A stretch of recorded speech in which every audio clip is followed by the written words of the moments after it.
तो हेलो बच्चों, कैसे हैं आप सभी लोग? तो हम लोगों ने अभी तक इंसर्ट टैब में पेजेस वाला पूरा बॉक्स देख लिया था। हमने टेबल इंसर्ट करना भी सीख लिया है। फिर हमने इलस्ट्रेशन में हमने picture, shape, icon, 3D model, smart art तक हमने देख लिया है। आज हम लोग देखेंगे चार्ट इंसर्ट करना। तो हम लोग चार्ट इंसर्ट करना सीखेंगे। तो आप लोगों ने अपनी मैथ्स की बुक में पढ़ा होगा चार्ट क्या होते हैं। हमारे पास कई सारे चार्ट्स होते हैं, जैसे कि बार चार्ट होता है, कॉलम चार्ट होता है, पाई चार्ट होता है।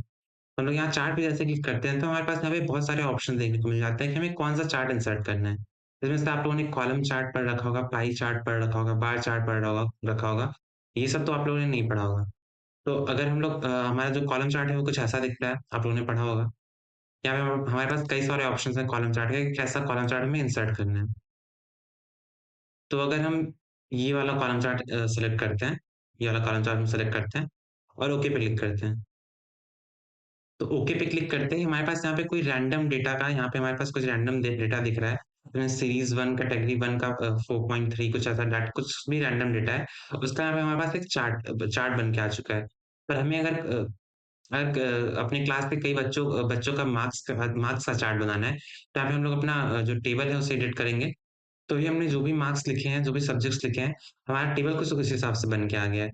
तो अभी आप लोग यहाँ पे देख रहे होंगे कि हमारा, जैसे हम लोग कट करते हैं, यहाँ पे हमारा साइंस का जो मार्क्स है वो ब्लू कलर से दिखा रहा है, मैथ्स का मार्क्स ऑरेंज कलर से एंड ग्रे कलर से हमारा इंग्लिश का मार्क्स दिखा रहा है। और ये रवि का मार्क्स है, ये हर्ष का, ये आयुष का, ये शिवांश का। तो ऐसा हमारे पास कुछ टेबल बन के आ चुका है। और यहाँ पे हमारे पास एक नया टैब भी खुल के आ चुका है जो कि है चार्ट डिजाइन। इसकी मदद से हम अपने चार्ट में चार्ट का डिजाइन डिसाइड कर सकते हैं, ठीक है। तो यहाँ पे हमारे पास सबसे पहले देखने को मिलता है ऐड चार्ट एलिमेंट। इस पे हम लोग जैसे क्लिक करते हैं तो यहाँ पे हमारे पास कई सारे ऑप्शन मिलते हैं। सबसे पहला ऑप्शन देखने को मिलता है एक्सेस का। तो जैसे हमारे पास यहाँ पे जो ये वाली एक्सेस है, सेवन, इस पे हमें 75, 80, 85, जहाँ पे हमारे पास मार्क्स लिखा हुआ है, ये है प्राइमरी वर्टिकल एक्सेस, ठीक है। और यहाँ पे जो नीचे ये एक्सेस है, रवि, हर्ष, आयुष, इसमें नाम लिखे हुए हैं, ये प्राइमरी हॉरिजॉन्टल एक्सेस। और ये हमारे दोनों सेलेक्टेड हैं। पर जैसे हम लोग प्राइमरी हॉरिजॉन्टल पे अनसेलेक्ट करते हैं, यहाँ से हमारा ये जो हॉरिजॉन्टल एक्सेस है ये गायब हो चुकी है। ऐसे हम लोग यहाँ से वर्टिकल एक्सेस भी गायब कर सकते हैं। फिर यहाँ पे और नीचे हमारे पास एक्सेस टाइटल देखने को मिलता है कि यहाँ पे हमारे पास कोई एक्सेस टाइटल अगर हमें लिखना है, जैसे हमें हॉरिजॉन्टल एक्सेस का टाइटल देना है, तो हम लोग प्राइमरी हॉरिजॉन्टल को सेलेक्ट करेंगे और यहाँ पे हमारे पास जो भी एक्सेस टाइटल हमें देना है वहाँ पे लिख सकते हैं। जैसे यहाँ पे हमारे हॉरिजॉन्टल एक्सेस पे हमने नेम्स नाम लिखे हुए हैं, तो यहाँ पे हम लिख देते हैं नेम्स। नेम्स ऐसे हम लोग हॉरिजॉन्टल में मार्क्स भी लिख सकते हैं। फिर यहाँ नीचे हमारे पास ऑप्शन है चार्ट टाइटल का। जैसे हम लोग पूरे चार्ट का टाइटल दे सकते हैं, यहाँ पे हम लिख देते हैं मार्क्स।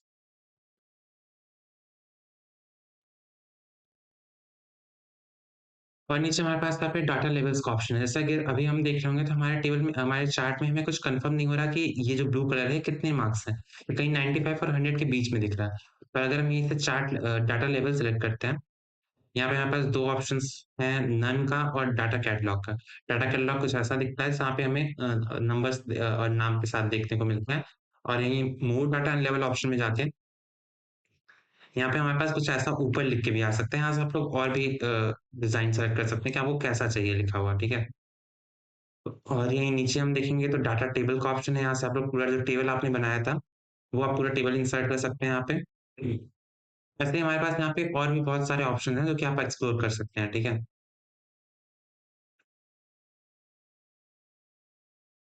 फिर यहाँ पे नेक्स्ट ऑप्शन हमको देखने को मिलता है क्विक लेआउट का। यहाँ से आप लोगों को कुछ प्री डिजाइन लेआउट्स मिल जाएंगे। अगर आपको कोई पसंद है जैसे तो आप वो अप्लाई कर सकते हैं, जैसे कि ये है, ये है। ऐसे आपको कई सारे लेआउट्स देखने को मिल जाएंगे। इनमें से आपको अगर कोई अच्छा लग रहा है तो आप डायरेक्ट अप्लाई कर सकते हैं अपने चार्ट में। तो अगर हम ये वाला सेलेक्ट करते हैं तो ये हमारा कुछ टेबल ऐसा बन के आ चुका है। तो यहाँ पे हमारा नेक्स्ट बॉक्स जो देखने को मिलता है वो है चार्ट स्टाइल। यहाँ पे चार्ट स्टाइल में हम सबसे पहले देखेंगे तो हमारे पास ऑप्शन है चेंज कलर का। इसकी मदद से यहाँ पे अपना हमारा जो चार्ट है उसका कलर चेंज कर सकते हैं। तो हम लोग चेंज कलर पे जाते हैं। यहाँ पे हमारे पास कई सारे कलर के ऑप्शन हैं। तो यहाँ से हम लोग कोई भी कलर सेलेक्ट कर सकते हैं अपने टेबल के लिए। तो अगर हम ये कलर सेलेक्ट करते हैं तो हमारा, हमने जो कलर सेलेक्ट किया उस कलर में हमारा टेबल बन के आ चुका है। फिर यहाँ पे हमें और भी बहुत सारे स्टाइल्स देखने को मिल जाते हैं। यहाँ से हम लोग कोई भी स्टाइल सेलेक्ट कर सकते हैं। यहाँ इस एरो पे क्लिक करने पे यहाँ पे हमारे पास और भी कुछ स्टाइल देखने को मिल जाते हैं। यहाँ से हम लोग कोई भी स्टाइल अप्लाई कर सकते हैं, अगर हमें ये अच्छा लग रहा है, जैसे ये वाला स्टाइल हमें अच्छा लग रहा है, तो इस पे क्लिक करेंगे तो ये वाला स्टाइल हमारे चार्ट पे अप्लाई हो चुका है। फिर यहाँ पे हमें नेक्स्ट बॉक्स देखने को मिलता है, वो है डाटा, जिसका नाम है डाटा। तो अगर हम यहाँ पे पहला ऑप्शन जो देखते हैं हमने देखने को मिलता है, वो है सेलेक्ट डाटा। सेलेक्ट डाटा पे हम जैसे ही क्लिक करते हैं, तो यहाँ पे हमें देखने को मिल जाता है, हमने जो भी डाटा दिया है, जैसे कि साइंस का डाटा दिया, हमने मैथ्स का डाटा दिया है, इंग्लिश का दिया है, और रवि, हर्ष, आयुष और शिवांश का डाटा दिया है, ठीक है? तो अगर हम यहाँ पे हमारा सारा सभी सभी डाटा सिलेक्टेड है, अगर हम लोग साइंस को अनसेलेक्ट करते हैं और ओके पे क्लिक करते हैं, तो यहाँ से हमारा जो साइंस का मार्क्स था, वो हमारे चार्ट में से हट चुका है। और ऐसे अगर हम यहाँ से रवि रवि को भी अनसेलेक्ट करते हैं और ओके करते हैं, तो यहाँ से हमारे टेबल में चार्ट में से रवि का जो मार्क्स था, वो भी हट चुका है। तो यहाँ से हम लोग सेलेक्ट कर सकते हैं कि हमारा कौन-सा डाटा कौन-कौन सा डाटा हमारे टेबल में चार्ट में रहेगा। तो सब कुछ फिर से सेलेक्ट करते हैं और ओके पे क्लिक करते हैं, तो हमारा सब कुछ फिर से पहले जैसा हो चुका है। और उसके पहले आप लोग यहाँ पे एक ऑप्शन देखेंगे, जो वो है स्विच रो और कॉलम, ठीक है? तो इसकी मदद से हम रो और कॉलम को स्विच कर सकते हैं। जैसे हमें यहाँ अपने चार्ट में कैसा देखने को मिल रहा है कि यहाँ पे नीचे रवि के मार्क्स, तीनों सब्जेक्ट के मार्क्स हैं, हर्ष के तीनों सब्जेक्ट के मार्क्स हैं, आयुष के तीनों सब्जेक्ट के मार्क्स हैं, शिवांश के तीनों सब्जेक्ट के मार्क्स हैं। और अगर हम यहीं स्विच रो और कॉलम पे क्लिक करते हैं, तो यहाँ पे अभी हम देखेंगे, तो यहाँ पे हमारे पास साइंस के चारों लोगों के मार्क्स आ चुके हैं, मैथ्स के चारों लोगों के मार्क्स आ चुके हैं, इंग्लिश के चारों लोगों के मार्क्स आ चुके हैं। तो हमारा जो रो था वो कॉलम बन चुका है, जो कॉलम था वो रो बन चुका है। फिर यहाँ नेक्स्ट हमें जो देखने को मिलता है, वो एडिट डेटा। तो एडिट डेटा की मदद से हमने जो टेबल बनाया था अपना, उस टेबल में अपना डेटा फिर से एडिट कर सकते हैं, कुछ भी एडिट कर सकते हैं। फिर यहाँ जो नेक्स्ट बॉक्स हमको देखने को मिलता है, वो टाइप का, और इसमें एक ही ऑप्शन है, जो कि है चेंज चार्ट टाइप। तो यहाँ से हम अपना चार्ट पूरा बनाने के बाद हम चार्ट का टाइप चेंज कर सकते हैं। तो हम लोग चेंज चार्ट पे क्लिक करेंगे। यहाँ से हम लोग और भी कोई भी टाइप इंसर्ट कर सकते हैं, कोई दूसरे टाइप का चार्ट अप्लाई कर सकते हैं। तो जैसे हम लोग बार चार्ट सेलेक्ट करते हैं, तभी लोग बार चार्ट, ये वाला चार्ट अगर हमें अप्लाई करना है, हम लोग ओके पे क्लिक करते हैं, तो यहाँ पे हमारा अभी बार चार्ट अप्लाई होके आ चुका है। अभी हमने चार्ट डिजाइन खत्म कर लिया है, अब हमारे पास नेक्स्ट जो टैब है, वो है चार्ट फॉर्मेट का, जिसका नाम है फॉर्मेट, ठीक है? तो हम चार्ट फॉर्मेट में से हम लोग चार्ट का अपना जो फॉर्मेट डिसाइड कर सकते हैं। यहाँ पे हमें जो सबसे पहले देखने को मिलते हैं, वो है इंसर्ट शेप्स। इसकी मदद से अपने चार्ट में शेप्स इंसर्ट कर सकते हैं। ये नॉर्मली वैसा ही है, जैसे हम लोगों ने इंसर्ट टैब में देखा था कि हम लोग शेप इंसर्ट कर सकते हैं, वैसे हम लोग यहाँ से भी शेप्स इंसर्ट कर सकते हैं, कोई भी शेप। यहाँ पे भी हमें सभी शेप्स के ऑप्शंस देखने को मिल जाते हैं, ठीक है? तो इसमें कुछ अलग नहीं है। यहाँ से हम लोग के पास सभी शेप्स के ऑप्शंस देखने को मिल जाते हैं, यहाँ से हम लोग कोई भी शेप इंसर्ट कर सकते हैं अपने चार्ट में। तो अभी जो नेक्स्ट ऑप्शन हमारे पास यहाँ पे, नेक्स्ट बॉक्स हमें यहाँ पे देखने को मिलता है, वो शेप स्टाइल का। तो अगर हम अपने चार्ट में से कोई भी शेप सेलेक्ट करते हैं, जैसे अगर हम ये वाला शेप सेलेक्ट करते हैं, ठीक है? ये वाला जो रेक्टेंगुलर शेप है, इसे सेलेक्ट करते हैं। यहाँ चेंज स्टाइल के सारों पे क्लिक करते हैं और कोई भी हम लोग स्टाइल सेलेक्ट करते हैं। तो वो जो हमने सॉरी, तो अगर हम ये वाला स्टाइल सेलेक्ट करते हैं, तो ये जो स्टाइल था, वो हमारे इस शेप पे अप्लाई हो चुका है। तो ऐसे हम लोग कोई भी शेप अपने जो चार्ट में है, वो शेप सेलेक्ट करके उस पे अपना स्टाइल अप्लाई कर सकते हैं। और हम पूरा ये जो बड़ा वाला शेप है, बड़ा वाला जो रेक्टेंगुलर बॉक्स है, इसे सेलेक्ट करते हैं और फिर हम लोग चेंज शेप स्टाइल पे जाके कोई स्टाइल अप्लाई करते हैं, तो हमारे पूरे बॉक्स को स्टाइल अप्लाई हो जाएगा। ऐसे हमारे पास शेप फिल का ऑप्शन है, फिर शेप आउटलाइन शेप इफेक्ट का ऑप्शन है। ऐसे हम लोग कोई भी शेप पे शेप में कलर ऐड कर सकते हैं, आउटलाइन ऐड कर सकते हैं, शेप इफेक्ट ऐड कर सकते हैं, जैसे कि हमने शेप्स इंसर्ट करते टाइम भी देखा था। फिर यहाँ पे हमारे पास आता है वर्ड आर्ट स्टाइल का ऑप्शन। इसकी मदद से हम लोग अपने कोई भी जो टेक्स्ट हमने इसमें ऐड कर रखा है, जो भी हमारे चार्ट में जितने भी टेक्स्ट हैं, उन पे वर्ड आर्ट स्टाइल अप्लाई कर सकते हैं।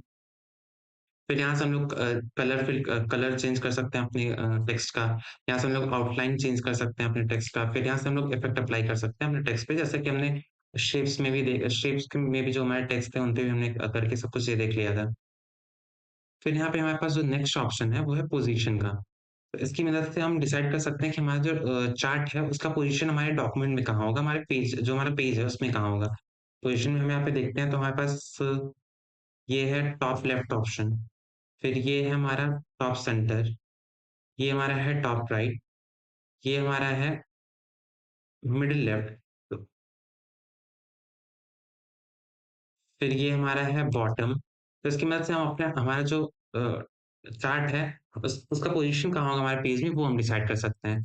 हमारे यहाँ पे आप लोग देख रहे होंगे कि हम जब भी अगर बॉटम लेफ्ट करते हैं या बॉटम सेंटर करते हैं या बॉटम राइट करते हैं तो ज़्यादा डिफरेंस हमें देखने को मिल नहीं रहा क्योंकि हमारा जो चार्ट है वो पूरे पेज में फैला हुआ है। पर अगर ये हमारा चार्ट छोटा होता और अभी हम लोग करेंगे बॉटम लेफ्ट, तो हमारा लेफ्ट में आ चुका है, बॉटम सेंटर में आ चुका है, बॉटम राइट में आ चुका है, फिर टॉप लेफ्ट में टॉप के एकदम टॉप में और लेफ्ट में आ चुका है, फिर ऐसे ही टॉप सेंटर में चला जाएगा। ऐसे हमारे पास 9 अलाइनमेंट के ऑप्शंस हैं जो कि हम कोई भी अप्लाई कर सकते हैं।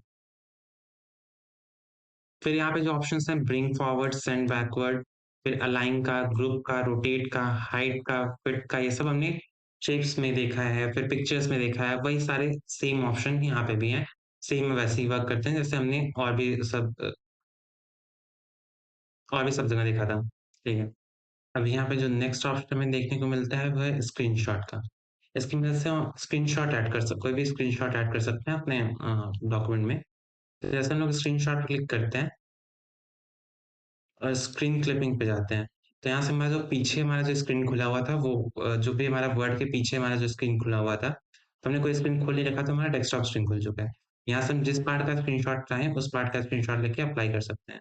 तो अगर हम इतना स्क्रीनशॉट लेते हैं तो हमारा हमने जितना स्क्रीनशॉट लिया उतना यहाँ पे उतना इमेज यहाँ पे आ चुका है, ठीक है।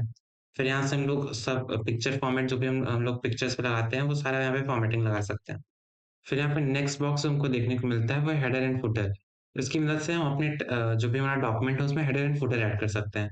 तो हेडर कुछ होता है जो कि हम अपने डॉक्यूमेंट के एकदम टॉप में लिखते हैं और फुटर हम अपने डॉक्यूमेंट के एकदम बॉटम में लिखते हैं और इसकी मदद से हम पेज नंबर भी लिख सकते हैं अपने डॉक्यूमेंट में। तो हम लोग देखते हैं कैसे काम करता है ये। हम लोग हेडर पे जाते हैं। यहाँ पे हमारे पास बहुत सारे ऑप्शंस हमें देखने को मिलते हैं कि हमारा हेडर कैसा होगा। तो यहाँ से अगर हम कोई भी हेडर अपनी पसंद का सेलेक्ट करते हैं, अगर हम ये सेलेक्ट करते हैं और यहाँ पे हम अपना जो जो भी हमें कुछ लिखना है अपने हेडर में वो लिख देते हैं। हमें यहाँ पे लिखना है टी वेलफेयर सोसाइटी। तो हमने यहाँ पे लिख दिया है उन्नति वेलफेयर सोसाइटी और यहाँ बगल में देखेंगे तो हमारा पेज नंबर 1 लिख के आ रहा है। तो ऐसा हम लोग हेडर ऐड कर सकते हैं। तो अभी हमारा हेडर यहाँ पे अप्लाई हो चुका है। यहाँ पे हमने लिख दिया उन्नति वेलफेयर सोसाइटी और यहाँ पे हमारा पेज नंबर दिख के आ रहा है। अगर हम कोई नया पेज इंसर्ट करते हैं अपने डॉक्यूमेंट में, तो हम जो नया पेज इंसर्ट करेंगे वहाँ पे भी सेम हेडर आएगा और हमारा पेज नंबर 2 आ जाएगा।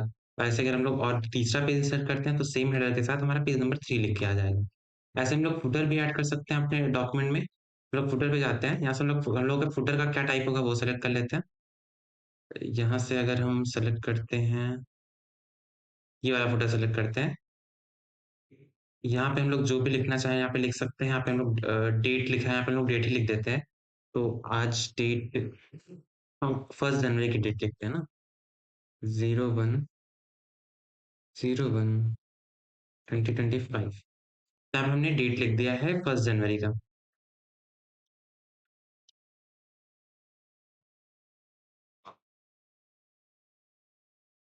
तो अभी आप देखेंगे कि हमारे सभी पेज में यहाँ नीचे हमारा 1 जनवरी 2025 लिख के आ चुका है। यहाँ पे भी 1 जनवरी 2025 लिख के आ चुका है।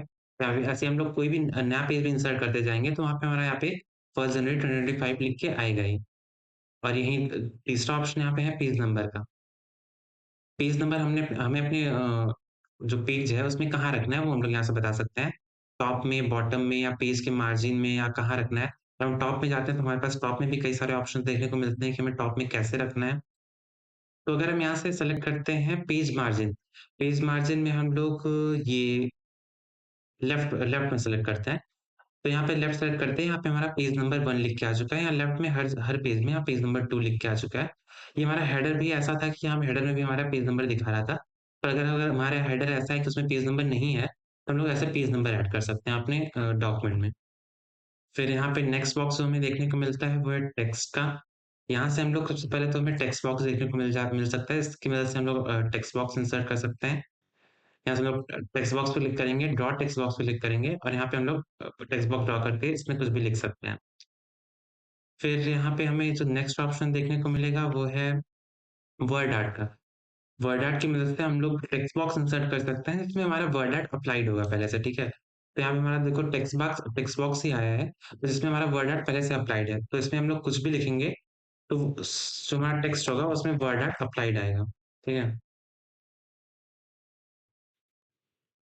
तो हमने जो भी वर्ड आर्ट सेलेक्ट किया था, वो वर्ड आर्ट हमारे यहाँ पे अप्लाइड आया पहले से। तो वर्ड आर्ट की मदद से भी हम लोग टेक्स्ट बॉक्स इंसर्ट करते हैं, इसमें हमारा पहले से वर्ड आर्ट जो होता है, वो डिज़ाइन्ड होता है, अप्लाइड होता है। फिर यहाँ से हम लोग यहाँ पे हमारे पास ऑप्शन है डेट एंड टाइम का, यहाँ से हम लोग अपने जो डॉक्यूमेंट है उसमें डेट एंड टाइम ऐड कर सकते हैं। तो हमारे पास फॉर्मेट पूछता है कि कैसा फॉर्मेट में हमें चाहिए, तो हम ये सेलेक्ट करके ओके पे क्लिक करते हैं। तो हमारा कर्सर जहाँ पे भी था, हमारा कर्सर ये टेक्स्ट बॉक्स में था, तो यहाँ पे हमारा डेट एंड टाइम उस जिस फॉर्मेट जो फॉर्मेट हमने सेलेक्ट किया था, उस फॉर्मेट में लिख के आ चुका है। ऐसे अपने डॉक्यूमेंट में कहीं भी डेट एंड टाइम ऐड कर सकते हैं, तो करंट डेट एंड टाइम जो होगा वो हमारा यहाँ पे लिख के आ जाएगा, ठीक है? तो इसके बाद हमारा इंसर्ट टैब भी पूरा खत्म होता है। अब आगे हम लोग देखेंगे ड्रॉ टैब। तो तब तक के लिए आप लोग जितना भी है पहले पढ़ चुके हैं सब रिवाइज़ कर लीजिए और एन्जॉय करिए।